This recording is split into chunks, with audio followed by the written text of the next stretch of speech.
Kemudian bagian 3 adalah tentang tema utama relasi sains dan Islam. 1. Dimensi perdebatan sains dan Islam berdasarkan survei literatur yang dilakukan sejak tahun 2000 sampai awal tahun 2012. Diskursus relasi sains dan agama adalah sebuah diskusi yang menarik dan meluas sampai kepada banyak persoalan. Tema pembahasan relasi sains dan agama mulai dari persoalan yang kontroversial sampai kepada perdebatan yang hangat antara kelompok ateis dan para penentangnya. Pembahasan tentang interrelasi sains dan agama sampai kepada dengan persoalan lingkungan serta tentang aspek-aspek penting pola relasi. Agama dalam konteks sejarah melibatkan berbagai agama dan perspektif. Diskursus sains Islam dengan berbagai ragamnya seperti yang dikembangkan oleh Nasr, Al-Attas, Sardar, Al-Faruqi, Busail, dan yang lainnya lebih cenderung kepada perdebatan persoalan teologis daripada saintifik. Sebagian besar berupaya untuk menonjolkan dan memperkuat peran dan kontribusi keyakinan dan nilai-nilai keagamaan dalam merumuskan sains Islam. Bagi Irfan Habib, yang dibutuhkan umat Islam dewasa ini bukanlah sains Islam yang bersifat eksklusif, tetapi sains dalam peradaban Islam yang bersifat inklusif dan berkembang lintas dalam peradaban. Sebelum para pemikir di atas menekankan betapa pentingnya sains, para pemikir Muslim sebelumnya telah banyak menyuarakan bagaimana pentingnya sains dan ilmu-ilmu rasional bagi kemajuan umat Islam.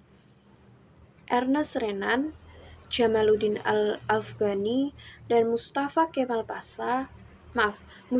Kemal pada prinsipnya sangat menekankan peran dan kesesuaian antara ajaran Islam dan sains serta modernitas. Oleh karena itu, mereka sangat menentang dogma, tradisi yang statis, dan irasionalitas yang dapat menghambat sains atau diterimanya ilmu-ilmu rasional. Hal yang penting perlu diketahui bahwa masing-masing tokoh tersebut tentu saja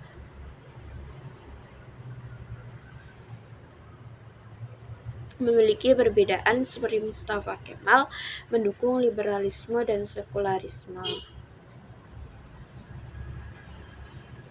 Lalu Bushra membagi diskursi Islam dan sains yang begitu luas dan kompleks menjadi 3 dimensi.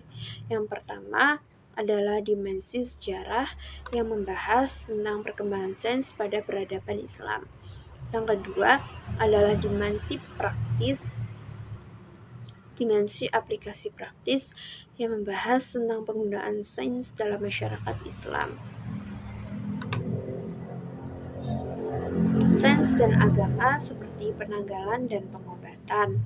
Ketiga adalah dimensi konseptual yang mendiskusikan tentang relasi sains dan Islam baik konflik harmoni maupun terpisah. Pada kesempatan lain, Bushra membagi 2 tipe terkait dengan masalah perjumpangan sains modern dan agama dalam Islam, yaitu level elit akademik dan level publik. Kelompok pertama cenderung membahas relasi sains modern dan agama secara filosofis dengan mencari prinsip-prinsip mendasar dari kedua komponen tersebut.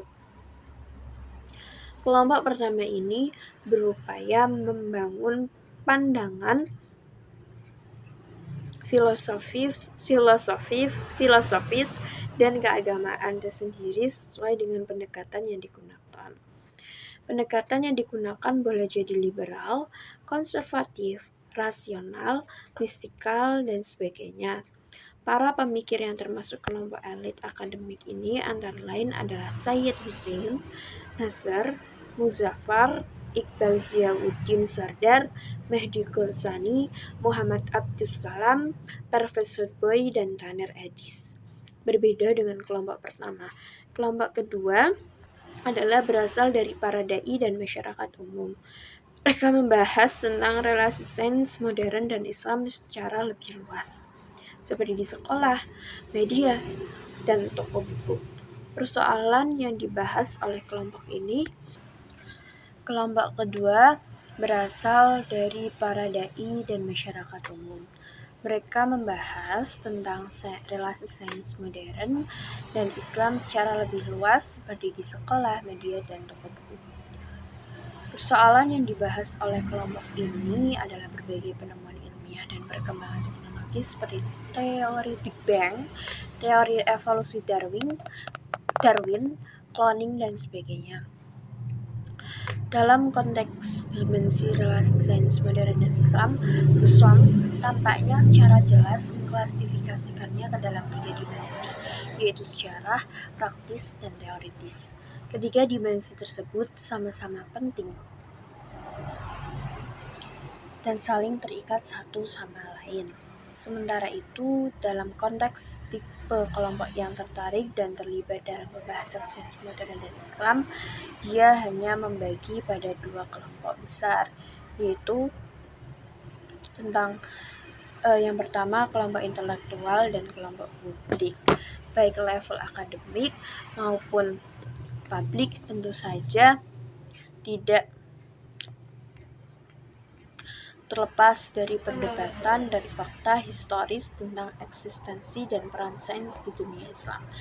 Ketiga faktor tersebut boleh jadi menjadi alasan meningkatnya daya tarik untuk mengkaji relasi sains dan Islam, tidak hanya bagi akademisi dan praktisi di kalangan umat Islam itu sendiri, tapi juga bagi akademisi dan praktis secara umum.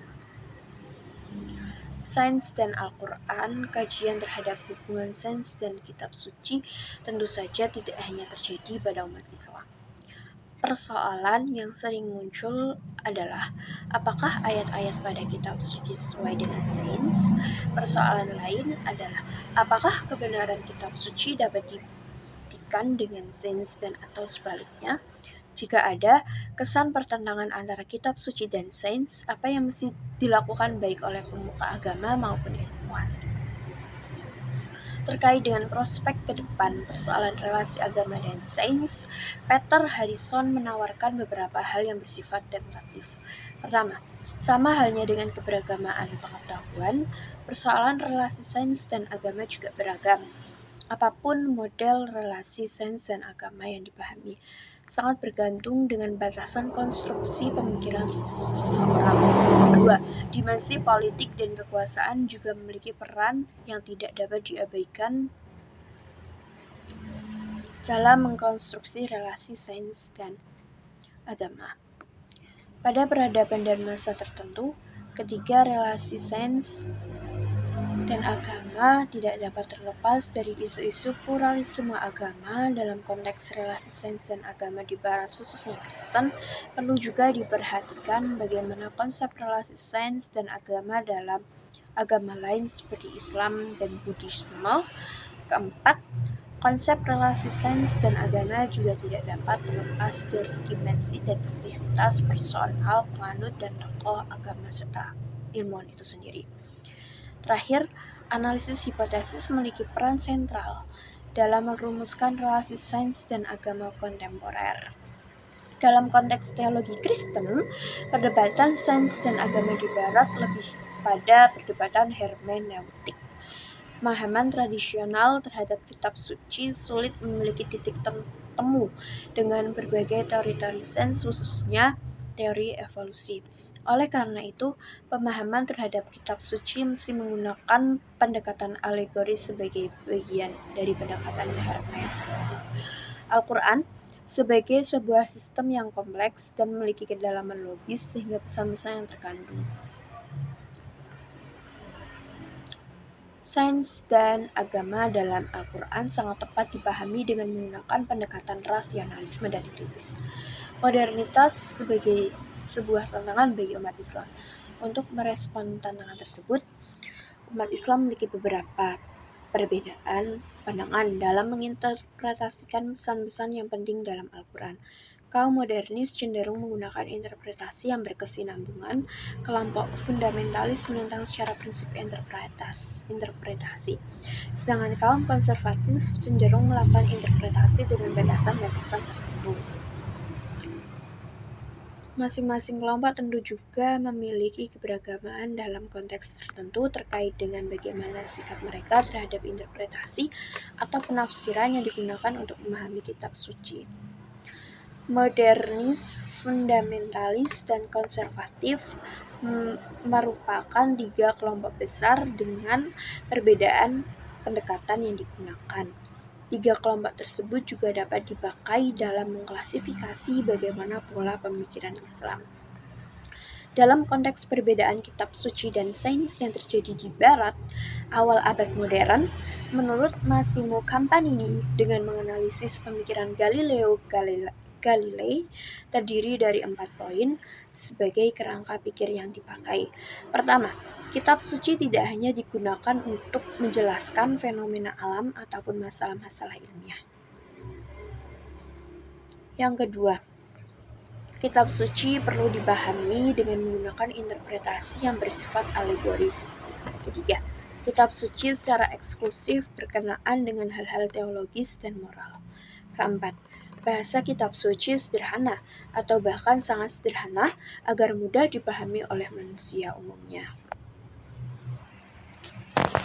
Keempat, bahasa kitab suci itu mudah dipahami. Campanini lebih jauh melihat meski tidak ada bukti bahwa Galileo terpengaruh Ibn Rushd.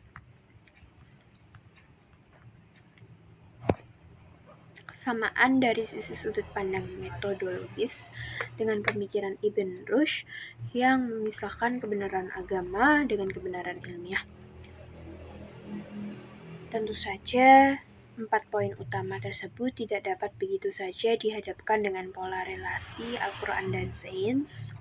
Menurut Muzaffar Iqbal, Al-Quran menggunakan kata al-ilm yang sepadan dengan sains dalam bahasa Inggris. Al-ilm dalam Al-Quran tersebut menunjukkan semua jenis pengetahuan dan tidak hanya terkait dengan pengetahuan tentang alam. Pemahaman terhadap al-ilm yang mencakup semua jenis pengetahuan bukan berarti tidak ada klasifikasi dan tingkatan pengetahuan. Semua jenis pengetahuan mempunyai kerangka epistemologis yang didasarkan pada konsep pengetahuan dalam Al-Quran. Bagi Ghalsani, dalam perspektif Al-Quran, pengajian terhadap alam berarti mengaji ayat-ayat Allah Subhanahu wa Ta'ala. Oleh karena itu, kerangka kerja keilmuan dianggap sebagai bagian dari aktivitas keagamaan. Ia merumuskan beberapa karakteristik beberapa kerangka ilmiah sebagai berikut. Yang pertama, kerangka kerja keilmuan adalah dengan pendekatan holistik yang didasarkan pada prinsip kesatuan alam dan pencipta. Yang kedua, tujuan studi tentang alam adalah untuk mengirim manusia menuju Tuhan dan memahami sifat-sifat Tuhan. Yang ketiga, studi fisika dan biologi merupakan sebagian aspek dari alam yang sangat luas dan bahkan lebih luas, dan penting mengkaji dan memahami yang ada di balik alam melalui agama. Keempat, sains modern mengabaikan prinsip-prinsip teleologis dari alam, padahal prinsip teleologis tersebut banyak diingatkan dalam Al-Quran. Kelima, dalam pandangan Islam terdapat hierarki pengetahuan dan menolak reduksionisme sains hanya terbatas pada sains empiris. Yang keenam, ilmu-ilmu kemanusiaan memiliki perbedaan fundamental dengan ilmu-ilmu kealaman. Sains dalam Islam memiliki interrelasi dengan segala aspek semesta. Oleh karena itu, perlu aspek-aspek yang bersifat sintetik terhadap keluasaan kajian alam semesta seperti yang dikembangkan oleh ilmuwan Muslim pada masa kejayaan Islam.